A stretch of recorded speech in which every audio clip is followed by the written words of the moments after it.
Hey guys, Richard Scout, Mountain Horsemanship out here, beautiful day in North Carolina. I'm going to talk a little bit about rollbacks and turnarounds. I had a guy ask me if I kind of help my horses get better at that. I'm not a reiner, I'm not a cutter, but I do cattle work. So everybody does things differently. This is just kind of how I do it. One of the first things I look for before I start using a fence and really teaching the turnaround is I want to make sure that my legs mean lateral work. Yep. And what I mean by that is if I put my right leg on, it means go left. It doesn't mean go forward. And I'm also looking for my horse to rock their weight back and go left. So I'm going to put my right leg on this horse, kind of up front by that cinch. And I would love for him to suck back, load that hind end, and turn left. I'll pick up my reins if he starts leaking forward, but I'm going to allow him to make that mistake before I pick up my reins. So I'm going to look over my left shoulder, put my right leg on. Oh, he thought about, there you go. So now I'm going to pick my rein up and ask him to set his weight back. I'm going to try it again. Adjust my leg. Look left, put my leg on. There. See how he sucked back first? He sucked back first and then stepped over. And I want to be able to do that with my right leg and my left leg. Very nice. A little bit better on my left leg. Good. So starting to shape up. Starting to not leak forward. If I put one leg on, he's not jumping forward or anything like that. And that I do a lot also is I'll ride my horses around to kind of help solidify this. Is I'll walk them around and I'll stop them and I'll back them and I'll turn them and I'll ride them forward and then I'll stop him, back him, turn him, ride him forward, stop him, back him, turn him. Using my legs, I'm using my body, but I'm also using my reins if I need to help him.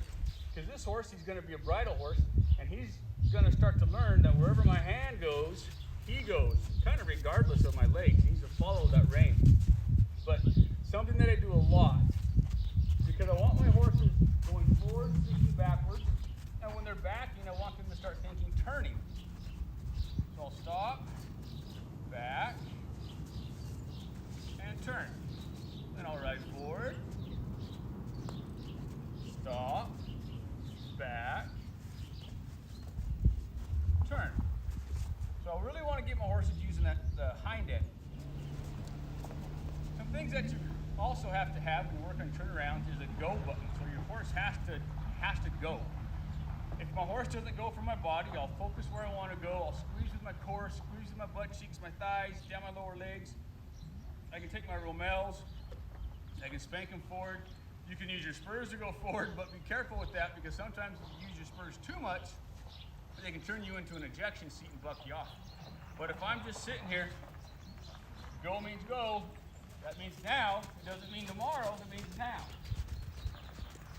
And for your canter work, go has to mean go. So when I want the canter, he's got to give it to me when I ask for it.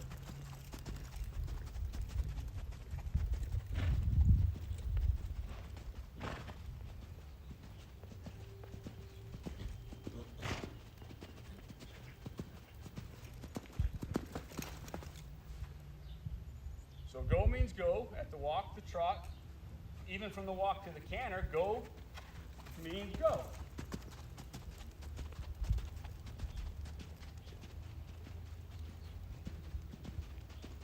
And vice versa, if your go means go, well then by George, your stop ought to mean stop.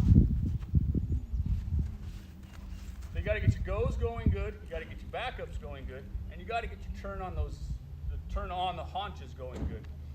And then what I'll do from there, so we'll walk up to the fence here, and if your turn on the haunches is good out here, then it should mean the same thing next to the fence. So I'll walk up here, I'll stop him, I'll back him up straight. I want him to back up straight. I'll back him up straight. If his hips are drifting towards that fence, I'll use my fence side leg, push his hips out, push his hips out. Back him up straight, look to the right, left leg comes on. And there's my turnaround at a walk. Back him up, wait till he's straight, cow side leg, push those ribs. Look over that left shoulder. And there's my turn. Some things you want to look for or not do is you don't want to rush a turn. You want to rush your go. So I'm going to start doing this in a trot. I'm not going to rush my turn. I'm going to wait for the backup to be nice and straight. And then when I turn, and as the horse is turning, I'm going to ask him to go. So I'm going to trot a circle out here.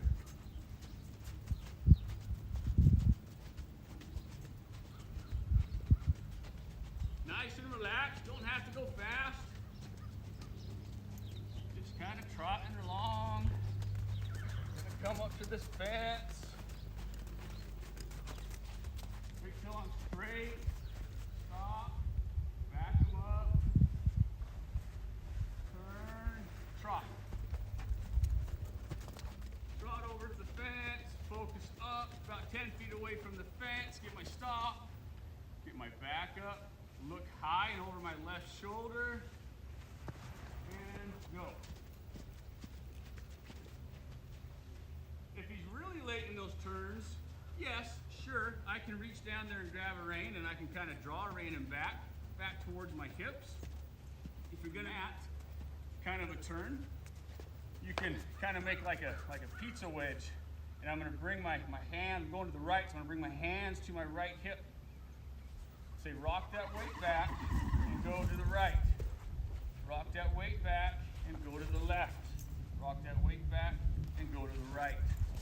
So you do that, but get them to respond off of your legs very well. So now I'm going to try it if I can. I'm going to stay within 10 feet of that fence. Come up here, ride straight. Get your stop, back him up.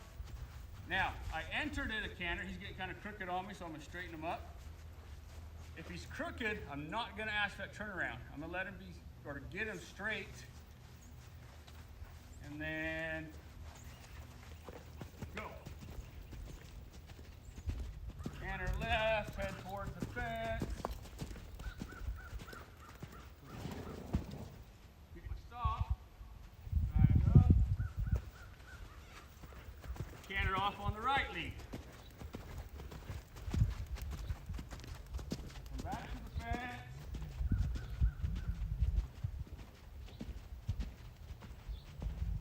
Canter straight.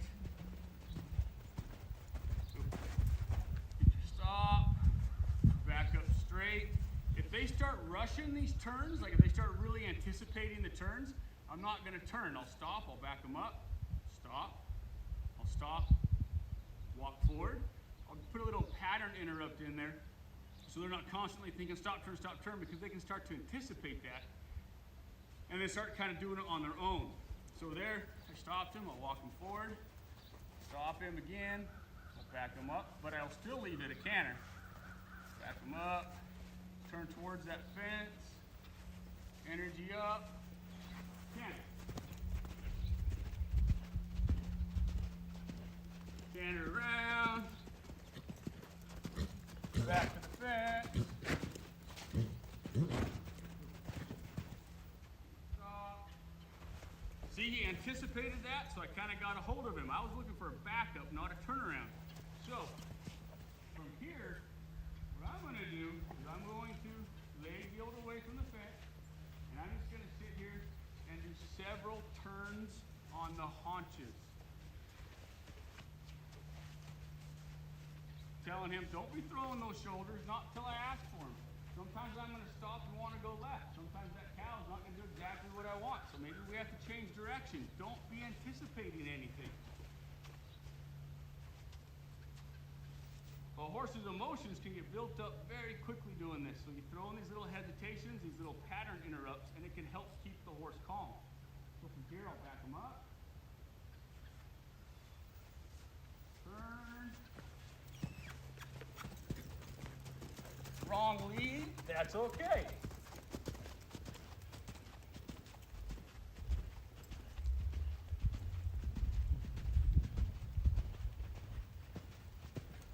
Come down to a stop.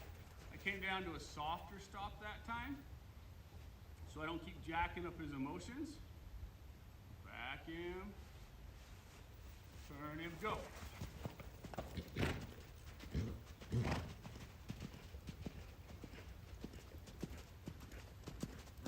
that fence, come down to a walk.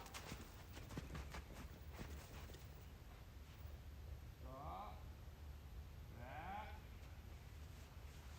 So you can turn already. Go back. You stay back up straight.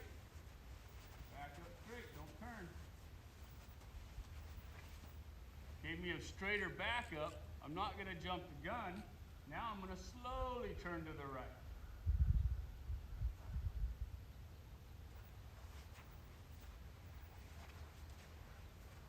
Quit anticipating.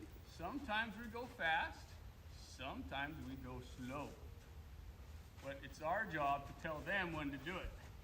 I'm glad that he's willing to do it and glad that he's willing to give me all of this athleticism, but I want to be the one controlling it. Hope that helped you guys.